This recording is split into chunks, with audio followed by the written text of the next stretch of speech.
Incur করে দেয় ওরা কাফের হয়ে যায়। অপর এক হাদিসে এসছে যারা নামাজ পড়ে না ওরা শিরক করে। কি করে? কি করে? আপনাদের মনে কি ওয়াজ শোনেন? মৌলবীতে জিজ্ঞেস করতে পারেন না? খালি যে মৌলবী যা বলবে তার হাঁ করে শোনেন কেন? জিজ্ঞেস করবে যে শিরকটা হলো কি করে? আমি কি আল্লাহর মানি না? আমি কি ঠাকুর পূজা করি?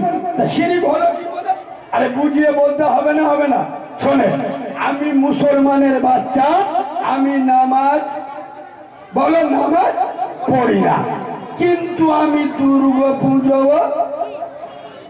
কথা বলে না এরা, আমি দুর্গা পুজো করি না, ঠাকুরের কাছে মাথা নত করি না, আর আল্লাহর মসজিদে করি না। তা তুই মানটা কি রে? তো ধরবো কোন খাতা? মধ্যগা খাতায় না মেঘা খাতা? তো হিজড়ের খাতায় নাম উঠে গেল। কথা বুঝছো না? বুঝছো না? আমি কালী পুজো করি না, কিন্তু নামাজও মানে ভগবানেরও মানি না, আল্লাহরও পরোয়া বলো বলো করি না। এই যুবক ছেলেরা, তোদের দুটো পায়ে ধরে বলে যাচ্ছি, খোদার কসম মসজিদ মুখ হো, নামাজ ও মানুষকে মানুষ বানাই। সুবহানাল্লাহ বলুন, একটু জোরে সুবহানাল্লাহ বলুন। নামাজ ও মানুষকে মানুষ বানায়। আচ্ছা, নামাজের কথা যখন বলছি একটুখানি দিবে ঢুকবো, এবার একটুখানি। আপনাদের কি অসুবিধা হচ্ছে না? একবার তকবীর দেবো, তকবীর সবাই বললি দেবো, নয়নি দুগুণ দেবো। এই পিছনের ছেলেরা দেবো। ও সব না, ওরা তো সব আগুন হয়ে আসবে। ওই আওয়াজ দাও তো, না রে তাকবীর। থাক বাবা, আমার ভুল হয়ে গেছে, আর বলবো আওয়াজ দিয়ে দেখো যেন আমসা হাগা হয়ে আল্লাহর নামে আওয়াজ দেবে, শয়তানের মাথা তার কেটে যাবে। রানাঘাটার বাঘের বাচ্চারা সব রেগে গেছে, পালা পালা ধরলি ধুলো করে দেবে। এইরকম আওয়াজ দাও না, নারে তাকবীর। হয় না, হয় না। এবার আমি কারিমুল্লাহ ওয়াজ করছি, তোমরা জানো না। আমার উপরটা দেখছো, আমার ভিতর দেখছো না। আল্লাহ আওয়াজ বের করছে কিরাম জানেন? খোদার কসম নবীর মেম্বরে বসে বলছি, আল্লাহ বলাচ্ছে। আল্লাহ আপনারা জানেন না, আজকের 20 দিন আমার গলায় এত বড় টিউমার হয়েছে, এত বড় টিউমার অবস্থায় ওয়াজ করছি। টিউমার বুঝতে পারছো? যদি এক্ষুনি ফেটে যায় আমার অবস্থা কি হবে বুঝতে পারছো? দেখবেন, আমি নবীর মেম্বরে বসে বলছি, অ্যাপোলো হসপিটালে ধরা পড়েছে, আমার যে কোনো দিন অপারেশন করতে হবে।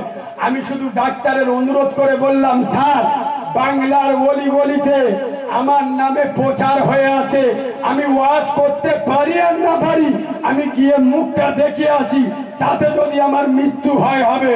খোদার কসম, কলকাতার অ্যাপোলো হসপিটাল, পিজি হসপিটাল থেকে আমার বলেছে ওষুধেও লাভ হবে না, যে কোনো দিন ইমিডিয়েটলি অপারেশন করতে হবে।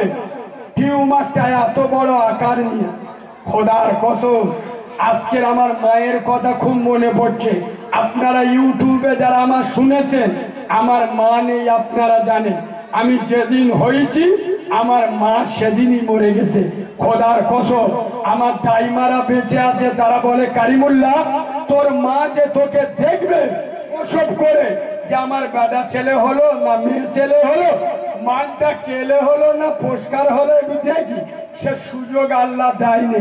তোর যে একবার বুকে দুধ দেবে সে চান্স আল্লাহ দেয়নি। খোদার কসম, আমার মা আমাকে দেখেনি, আমিও আমার মাকে দেখিনি। আমি নবীর মেম্বরে বসে বলছি, আমার এই 27-28 বছর বয়স, আমার জীবনে কোনোদিন আমার মার কথা মনে পড়েনি।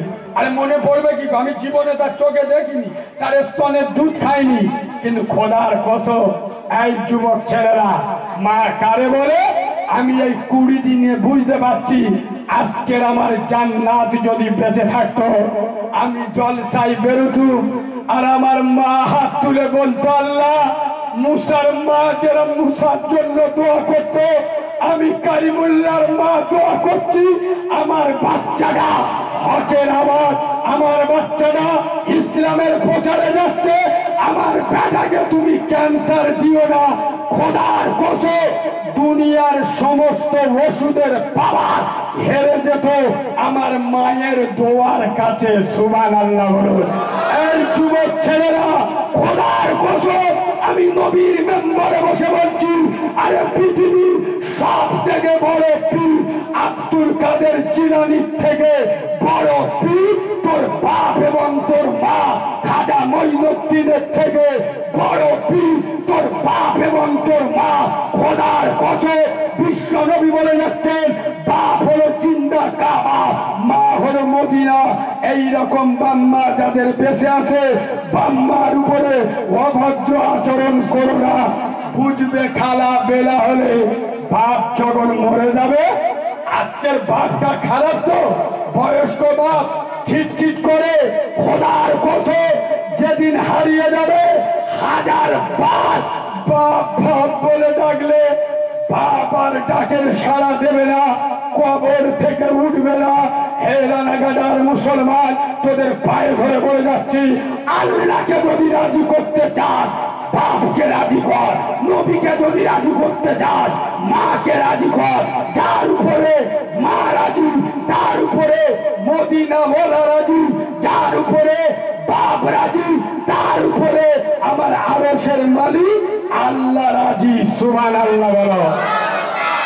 আব্বা, এই যে মাদ্রাসা নবীর ঘর, এই শোনে আমরা কিন্তু মাদ্রাসাতে পড়ে দেই।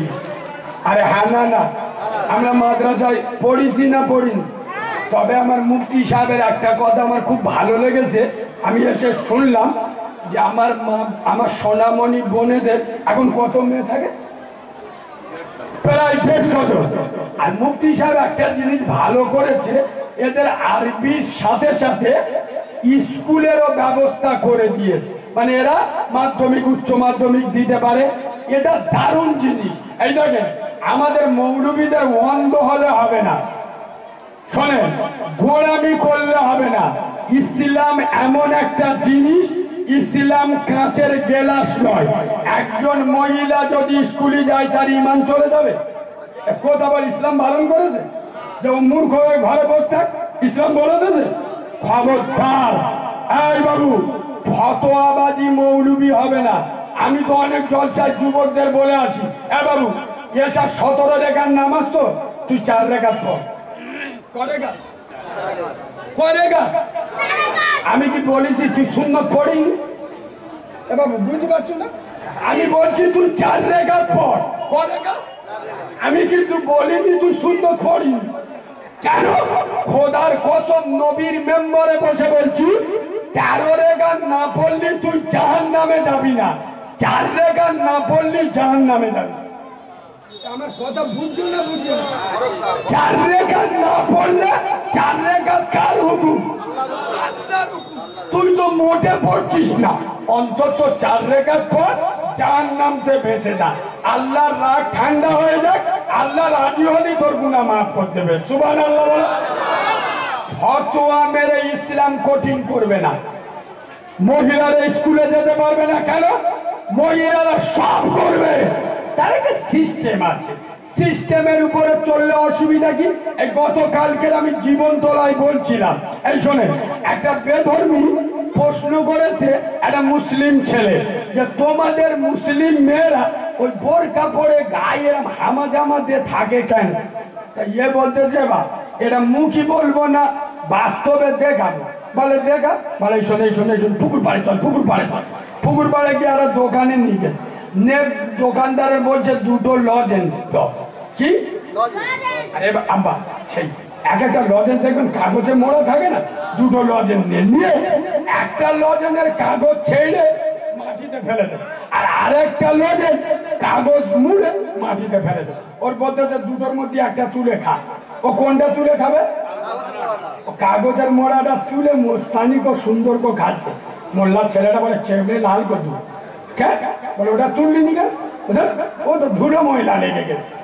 আরে বাবা, খালা বুঝলি বেলা হলি, যে জিনিস খোলা থাকে তার গায়ে ধুলো ময়লা পড়ে, ও জিনিস কেউ খায়? খায় না। মুসলিম মহিলারা আল্লাহ তাদের দেহ তাদের বডি এত নিয়ামত দিয়েছে, মায়াবী দিয়েছে, তাই মুসলিম মহিলারা ঢেকে রাখে যাতে কুকুরের ছানার ছাপ তার শরীরে না পড়ে। কথা বুঝছো না? বুঝছো না? তবে আমি একটা কথা বলে যাই, যে সমস্ত মহিলারা, যে সমস্ত মেয়েরা আজকের ফজরের নামাজের পরে জলসা করছিলাম বেলমুজুরে, আজকের ফজরের নামাজের পরে ওই বেলমুজুরের পাশে একটা জায়গা আছে দুর্গা মণ্ডপ, ধামাখালি, দক্ষিণ চব্বিশ আসছে। আমি নবীর মেম্বারে বসে বলছি, এখানে নেট চলছে। আমি গত 4 মাস আগে জলসায় গেছিলাম ওই দুর্গা মণ্ডপে। দুর্গা মণ্ডপে আমার যে নিয়ে গেছিল ভদ্রলোক মোটরসাইকেল করে নিয়ে যাচ্ছে, গাড়ি তো ওদিক পেরোয় না, নদী পেরো দিয়া, তো আমার নিয়ে যাচ্ছে ওদিক। আমার বলছে কারিমুল্লাহ ভাই আমার জন্য একটু দোয়া করবেন, আমার ছেলের নাম হাবিবুল্লাহ গাজী। কি না? আমার ছেলে বর্তমান বসিরহাটের মাদ্রাসায় পড়ছে, মাওলানা। তবে আমার ছেলে 8 মাসে কোরআনে হাফেজ হয়েছে। বাড়িতে গিয়ে সুবহানাল্লাহ বলবে। ক মাসে হাফেজ হয়েছে?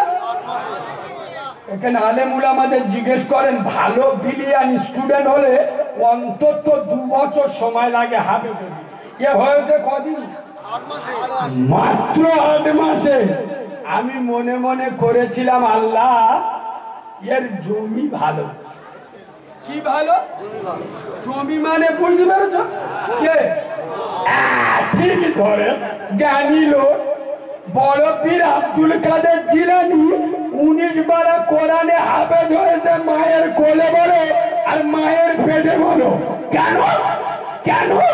মা 19 বার কোরআনে হাফেজ ছিল, আর আমাদের মেয়েরা 19টা সিরিয়ালের হাফেজ। ঠিক বলেছি না ভুল বলেছি? রাতে যদি মিস হয়ে যায় সকালে কাজ আদায় করে। না না, খোদার কসম, মা 5 ওয়াক্ত নামাজি হবে, ছেলে পশ্চিম বাংলার তবলিগের জন্মদাতা মাওলানা হক সাহেব হুজুর হবে, মা তাহাজ্জুদ গুজারি হবে, ছেলে ফুরফুরা দাদাপীর হবে, মা নেককার হবে, ছেলে বসিরহাটের আল্লামা রুহুল আমিন হবে, মা ইমানদার হবে, ছেলে হাকিমুল উম্মাত আশরাফ আলী থানভী হুজুর হবে। নইনি মা 12 বাজালির পেটে 13 বাজালি হবে, মেয়ে নুসরাত জাহান তৈরি হবে, তলপেট বার করে নাচবে। চরিত্র ঠিক করো, খোদার কসম। যে সমস্ত মহিলারা বিয়ের আগে নিজের জমি, নিজের ইজ্জত, নিজের সম্মান পার্কে বসে, হোটেলে গিয়ে নির্জন রাস্তায় নিজের জমি অন্যের দিয়ে চাষ করায়, খোদার কসম রাসূলুল্লাহ বলে গেছে এরা জান্নাত তো দূরের কথা, জান্নাত তো দূরের কথা, জান্নাতের ঘেরান এরা পাবে না। আলহামদুলিল্লাহ, আমি মাহারা ছেলে দোয়া করি এই রানাঘাটের মাটিতে আল্লাহ এত বড় নিয়ামত, এত বড় মাদ্রাসা, আমার সোনামণি মা বোনদের মাদ্রাসা। আরে এই সমস্ত মহিলারা আগামী দিন বেরিয়ে সমাজকে পরিবর্তন করবে, বন্ধনের বিরুদ্ধে রুখে দাঁড়াবে, গ্রুপ লোনের বিরুদ্ধে রুখে দাঁড়াবে। আচ্ছা বলুন বাবু, আমি যদি সারা জীবন ওয়াজ করি বন্ধন লোন বন্ধ করতে পারবো? আমার মতো কাঁচা বাংলার ওয়াজ, বন্ধনের ওয়াজ আমার ইউটিউবে শুনেছেন তো? খোদার কসম, কোন বক্তা ও ভাষা বলে যে ভাষা বলে রাখি শুনে রাখবে, তারপরেও বন্ধন লোন গ্রুপ লোন বন্ধ হচ্ছে। তাহলে এটা বন্ধ করতে গেলে সমাজকে আগিয়ে আসতে হবে, আর সমাজে আগিয়ে আসবে কারা? মূর্খ অজ্ঞ মহিলারা, ওরা কিছু বোঝে না। ওদের যাবে মধুবিকা কথা বলে, আমার স্বামী গরিব মানুষ, একটা মোটর ভ্যান কিনবে, তা কি হয়েছে? ও 50,000 টাকা দিই। ও মা হেঁকাতে গিরি করি, ওই মোটর ভ্যান তোর বর চালাতি পিলিয়ারে ধাক্কা মেরে ফুটের মালা ভেঙে দেয়। কেন? ও তো হারাম মালে কেনা। ওই সমাজ পরিবর্তন করবে আমার এই সমস্ত বোনেরা, এরা মাদ্রাসাতে বেরিয়ে কোরআন দিয়ে, হাদিস দিয়ে, ইসলাম দিয়ে মানুষদের বুঝাবে, মেয়েদের বুঝাবে। আমার সোনার বাবাজি, এই মাদ্রাসা আগামী দিন আরো এগিয়ে যাক। আপনারা চান? তোরা কিছু দিতে হবেন নি বাপ, একটু হিম্মত করে বলো আপনারা চান? সকলে হাত তুলে বলুন চান। আরে নবীর মাদ্রাসার জন্য একটু হাত তোলো না, আল্লাহ তো হাতে ক্যান্সার দেবে না, একটু হাত তোলো। নারায় তাকবীর, নারায় তাকবীর, নারায় তাকবীর। আপনারা সোনার বাবাজি, এতগুলো লোক এখানে বসে আছে, খোদার কসম আমি জন্মের পরে আমার মাকে দেখি নাই। আমার নবী বলেছে ওয়ানাদের দোয়া কবুল হয়। আমি একজন মা হারাবো না। এতগুলো লোক এখানে বসে আছে, আমি সর্বপ্রথম একজন হাত তুলে বলবেন আমি 20,000 30,000 চাইবো না। খোদার ঘর সোনামণি মা বোনদের জন্য, নবীর ঘরকে বাঁচানোর জন্য, কোরআনের ভালোবাসায়, নবীর ভালোবাসায়, ইসলামের ভালোবাসায় 10,000 টাকা দেবে। কোন সোনার ভাই আছে, সোনার তরুণ আছে, সোনার যুবক, সোনার নৌজওয়ান রানাঘাটার মাটিতে সর্বপ্রথম হাত তুলে বলবেন ইনশাআল্লাহ কারিমুল্লাহ ভাই, আল্লাহ যদি আমার বাঁচিয়ে রাখে, ইনশাআল্লাহ আগামী বছর আমি আপনার রমজান পর্যন্ত কি মাদ্রাসা খোলা পর্যন্ত 10,000 টাকা আমি একা দিয়ে দেবো। যদি একবার দিতে ভারী লাগে, 2বার 3বার ধরে মুফতি সাহেব বা সেক্রেটারির হাতে দিয়ে দেবো। 10,000 টাকার দাতা প্রথম হিম্মত করে হাত তুলবেন ইনশাল্লাহ। আছেন?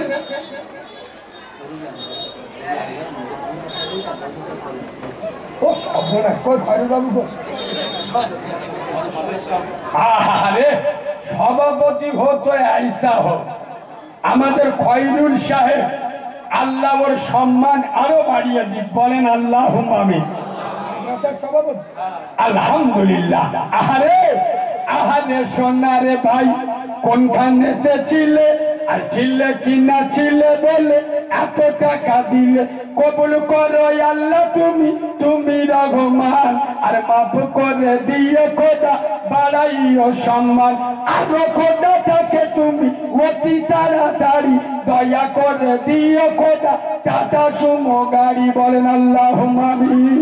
খয়রুল ভাই নগদ 5,000 টাকা দিয়েছে আর বলছেন আল্লাহ আমার বাঁচিয়ে রাখলে আরো 10,000 দেবো। একবার তাকবীর দেন না, নারায়ে তাকবীর, নারায়ে তাকবীর, নারায়ে তাকবীর। খয়রুল ভাই বলুন জিন্দাবাদ। 15,000 টাকা বলুন মারহাবা। ওর মাই মুরব্বি জান্নাতি, বলেন আল্লাহুম্মা আমিন। আমি জানি রানাঘাটায় ইমানদার আছে। রানাঘাটায় যদি ইমানদার না থাকতো এত বড় মাদ্রাসা চলতো না। আমার 6 বছর বয়স আমি রানাঘাটে জলসা করে গেছি, মুরব্বীদের মনে আছে তো? আমার তখন 6-7 বছর বয়স ছিল, এই রানাঘাটে জলসা করে গেছি। এখানে একটা হাজী সাহেব ছিল, নাম করা কি? আল্লাহ তার কবরটা নূর দিয়ে ভরে দিক, বলেন আল্লাহুম্মা আমিন। আমি সেই 6 বছর বয়স থেকে ওয়াজ করছি, আমি জানি এখানে ইমানদার লোক আছে। আব্বা আমার খয়রুল ভাইয়ের সাথে 15,000 টাকা আর একজন দেবে, যে আমরা দুজন জোড়া হয়ে যাব। আল্লাহ কোরআনে বলেছে ওয়া ফালাকনাকুম আজওয়াজা, আমি আল্লাহ জোড়া জোড়া তৈরি করি। এখন কিছু নগদে অ্যাডভান্স দিয়ে দেন, কাছে যা আছে একটু নগদে বদলি করতে দিয়ে বাকি টাকাটা পরে দেবেন। 15,000 টাকা আর একজন খয়রুল ভাইয়ের সাথে হাত তুলে বলবেন ইনশাল্লাহ। ইনশাল্লাহ ইমানদার আছে, হিম্মতের সাথে নবীর ঘরকে বাঁচানোর জন্য, মাদ্রাসাকে বাঁচানোর জন্য। আরে আসামের মাটিতে 13টা মাদ্রাসা বুলডোজার দিয়ে ভেঙে দিল। আমরা বাংলার মুসলমানেরা নিজেদের রক্ত বেঁচে